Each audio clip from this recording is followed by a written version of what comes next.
પણ એટલા માટે સમજાયેલો છે તમારો ટાઈમ ન બગડે, ભેગા રહેવાનું છે, પ્રસંગો બનવાના છે. જ જ જ ઘનશ્યામભાઈ મિકેનિક અંદર દ્રષ્ટિ નાખીને મશીનરી જોતા હોય અને રાજાને કહ્યું, રાજા પાનું એમ,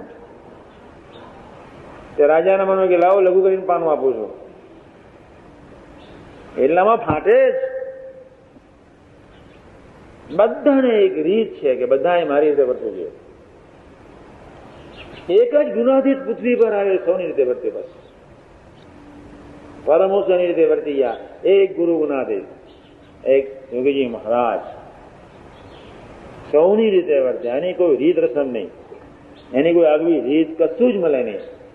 તમે પ્રભુના, બહુ થઈ ગયું, બહુ થઈ ગયું, કોઈને નથી મળ્યા. પ્રભુના ગોદમાં તમે આવી ગયા, મારું જીવન ધન્ય થઈ ગયું. તમારા દર્શન, તમારા સ્પર્શ, તમારી સેવા આ જન્મે મળવાની નથી, સાક્ષાતના ભાવથી કરી દે. બુદ્ધિને ચકાસવા માટે બાપાએ મહંત સ્વામીના જે પ્રસંગો યોજ્યા છે, ગાળા થઈ જઈએ એટલે આપણે ધ્યાન રાખવા. આ તો મેં બહુ ઊંચી કક્ષાની વાત કરી, ત્રણેય એંગલ જે દેખાડ્યા તે.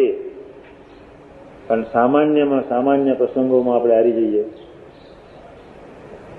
એ આપણને ન શોભે. રસોડામાં અહીં બેઠા હોય અને કદાચ હરિપ્રકાશ સ્વામી એમ કહ્યું કે અહીં બેસ, અહીંયાથી પીરસવું છે, તમે આ બાજુ બેસો. હસતા રમતા આપણે તો કેટલી બાળક બુદ્ધિ, આપણને સામાન્ય સરળતાની ખબર નથી. તો આ તો બહુ ઊંચી કક્ષાની ક્યાંથી વાત. આ તો જીવનનો એક અનમોલ સમય તમારો ના બગડે એટલા માટે જ પાણી વહી જતા પહેલા પાર બાંધી દેવી છે. આને તો શું સમજ પડવાની હતી, હજુ તો હૈયું શું જ ખબર નહીં. પણ એને એક ખબર પડે, કોઠાઈ સાહેબ સાસી સાહેબ મારે હોશિયાર નથી કરવાના. આટલી તો ખબર પડે ને.